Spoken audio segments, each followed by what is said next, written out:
바로가 있는 그 애굽으로 다시 가라. 하나님께서 그를 부르셨습니다. 그가 처음에 어떻게 합니까? 나는 할 수 없다. 버티고 버팁니다. 나는 아니다. 그런데 이런 부르심을 은혜라고 할 수 있는가? 바울, 당대 최고의 율법학자인 가말리엘의 수석 제자로서 탄탄한 율법학자로서의 미래가 보장되어 있습니다. 그런데 갑자기 하나님 예수께서 그를 만나시고 불러주셨습니다. 전혀 상상도 못한 일이 벌어졌습니다. 그런데 바울은 나중에 나의 나 된 것은 다 하나님의 은혜다 이렇게 고백을 하고 있지 않습니까? 제자들은 갈릴리에서 고기를 잘 잡고 있었습니다. 그들의 삶에 목숨을 걸고 예수 그리스도의 증인이 되는 이런 일들은, 이런 사역은 그들의 삶에 계획에도 없었고 그런 일들이 있을 것이라고는 상상도 한 적이 없었다는 것. 우리가 은혜라고 할 때는 어떻게 우리가 무엇을 은혜라고 합니까? 내가 원하는 것, 내가 계획하는 이것들이 탁탁 맞아떨어지고 너무나 일이 순조롭게 잘 진행될 때 그것을 은혜라고 잘 표현을 합니다. 우리 아이가 원하는 대학을 잘 진학하면 하나님의 은혜입니다. 남편이 승진하고 내가 질병에서 잘 회복되면 하나님의 은혜다 그렇게 표현을 합니다. 그런데 성경은 그런 것들이 아니라 예기치 않았던 부르심, 상상치 못한 일이 지금 벌어지고 있는데 그것을 은혜라고 얘기를 하고 있는 겁니다. 접근 자체가 아예 다르고 개념 자체가 아예 다릅니다. 성경이 보여주는 진짜 은혜가 무엇인가?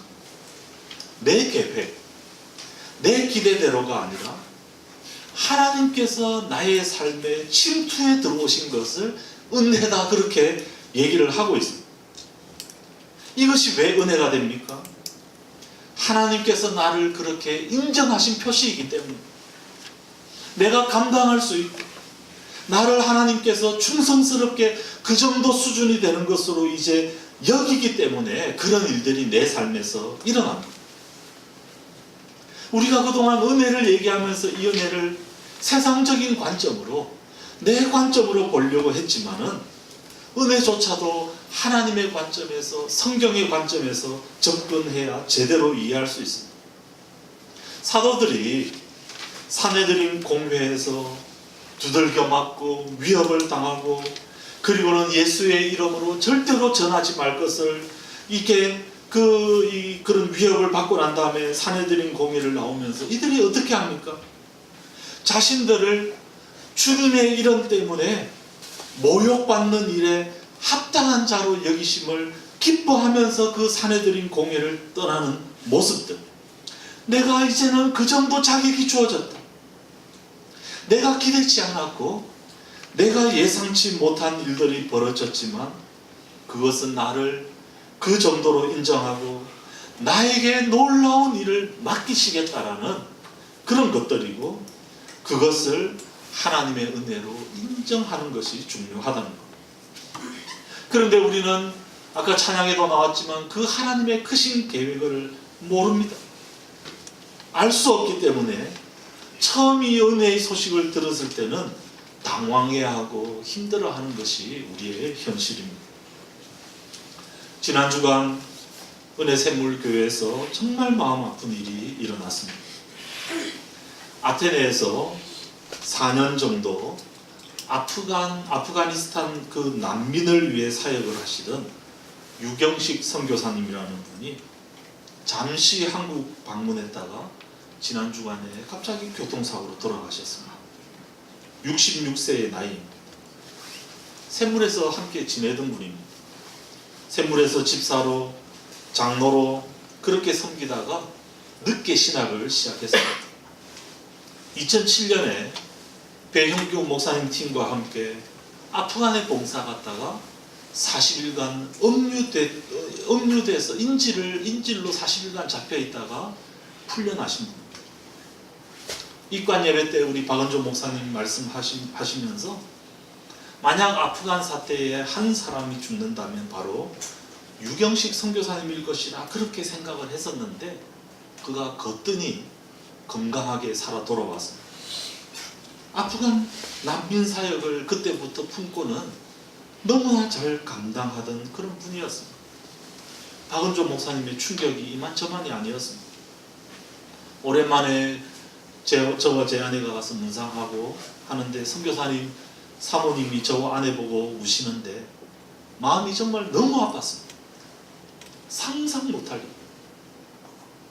일, 예기치 못한 일. 아프간에서 그 험난한 인질극 속에서도 살아 돌아오신 분을 이렇게 예고 없이 갑작스럽게 보내야 하다. 그동안에 펼쳐놨던 이 아프간 난민 사역은 어떻게 하라고? 이 장애를 도대체 어떻게 치를 수 있을 것인가? 하나님 도대체 왜 이러시는가? 특히 사모님 입장에서 잠시 방문했다가 이런 일이 있을 때 그 황망함은 어떨 것 같습니다. 입관 예배 때 박은조 목사님이 안대욱 선교사님 그 장례 얘기를 하셨습니다. 2002년에 중국으로 간 지 한 10몇 년 만에 갑작스럽게 중국에서 하나님의 부름을 받으셨습니다. 지금도 너무 기억이 생생합니다. 주일 아침에 목사님이 저보고 안대욱 선교사가 죽었단다. 어찌할 줄 모르더라. 목사님 잠시 다녀오시고 난 다음에 장례식은 제가 교회 대표로 가서 참석을 했었어요. 그때 그 장례식에서 미국에서 오셨던 한 목사님의 설교가 그대로 기억이 납니다. 성교는 순교의 피를 먹고 자란다. 하나님이 중국 교회를 향한 계획이 좀 급하셨나? 사탄은, 중국 당국자는 한 사람 안대욱을 죽이면 모든 것이 다 끝날 줄 알지만 절대 그렇지 않을 것이다. 한 알의 밀알이 땅에 떨어져 죽지 않으면 한 알 그대로 있고 죽으면 많은 열매를 맺는 30배, 60배, 100배의 열매를 맺을 것이고, 안대욱 선교사는 한 명이었지만 30명, 60명, 100명의 안대욱이 열매로 나타날 것이다. 실제 그 말씀이 딱 맞았습니다. 15년이 지난 지금 문도신학원은 훨씬 잘 되고 있습니다.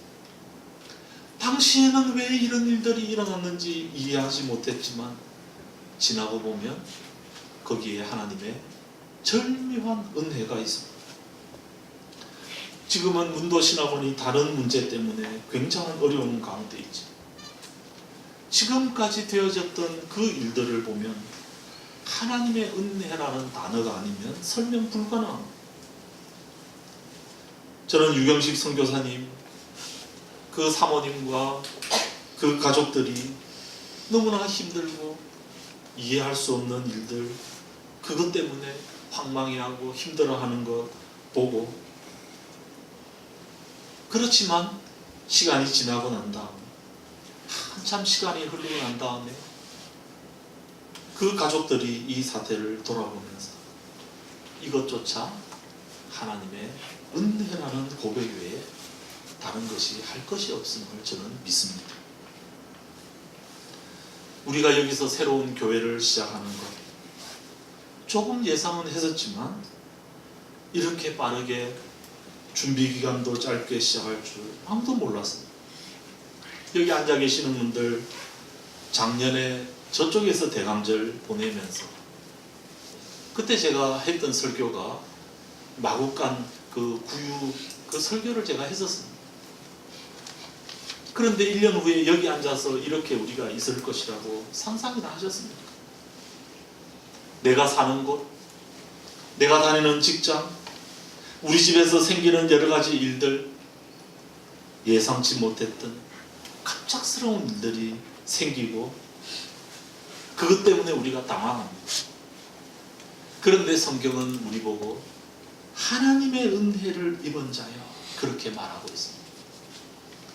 우리는 도저히 이해하지 못하고 당황하고 있는데, 그런데 이 말을 바꿔서 한번 얘기를 해보면 하나님께서 우리를 감당할 수 있다고 할 정도로 우리를 그렇게 여기신 그 하나님의 인정이 그곳에 담겨져 있습니다.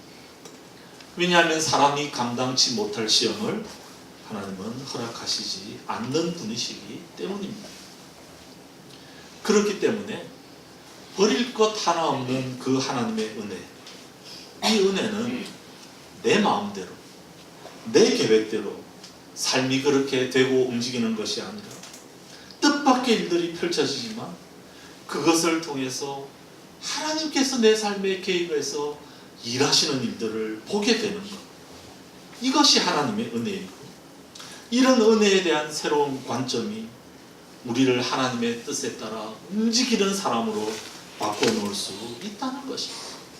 내 기대가 충족되고 내 계획이 완성되는 것이 중요한 것이 아니라 하나님의 뜻이 우리의 삶에 제대로 이루어져야만이 우리의 삶이 제대로 작동할 것이기 때문입니다. 이런 은혜의 선포에 대한 마리아의 반응은 무엇입니까? 처음에는 놀라고 두려워하고, 그런데 다음에는 궁금해합니다. 이게 무슨 뜻일까? 29절에 그 의미를 쭉 설명을 듣고 난 다음에 34절에 보면 마리아가 나는 남자를 알지 못하는데 어떻게 이런 일이 있겠습니까? 그런 질문을 합니다. 하나님의 선포에 대해서 감히 지금 질문을 던지고 있는 것. 어떻게 하나님께서 지금 이렇게 택하셔서 선포를 하는데 어떻게 질문을 던져? 그냥 아멘 하면 되지. 우리가 보통 내가 도저히 이해할 수 없는 상황이 나에게 주어질 때 첫 번째 반응은 부인. 그럴 리가. 뭔가 잘못 알았을 거야. 그러다가 진짜 이게 사실이라는 사실을 우리가 확인하게 되면 그때는 왜 나에게 이런 의문과 질문을 던지게 됩니다. 사실 그때 그냥 아무 질문 없이 마냥 아멘으로 받아들이는 것이 어떻게 보면 더 황당할 수 있습니다. 이해도 안 되고 받아들이지도 않는 상태에서 아멘만 외쳤다가 나중에 문제가 생기고 불평이 생기고 그래서 잘못하면 나가 떨어지는 그런 일들이 생길 수 있는 것입니다. 마리아는 소녀에 불과하지만, 그렇지만 그 삶이, 신앙적인 삶이 무조건 아멘하는 그런 광신도는 아니었던 것 같습니다. 평범하지만 그 가운데에서도 그냥 아멘하는 것이 아니라 남자와 잔적도 없는데 어떻게 임신이냐, 어떻게 이런 일이 일어날 수 있겠습니까? 묻는 것은 어떻게 보면 너무나 당연합니다. 오늘 본문은 그것을 보여주면서 이 과정을 밟아가고 있는 마리아를 우리에게 알려주고, 이것이 그러한가?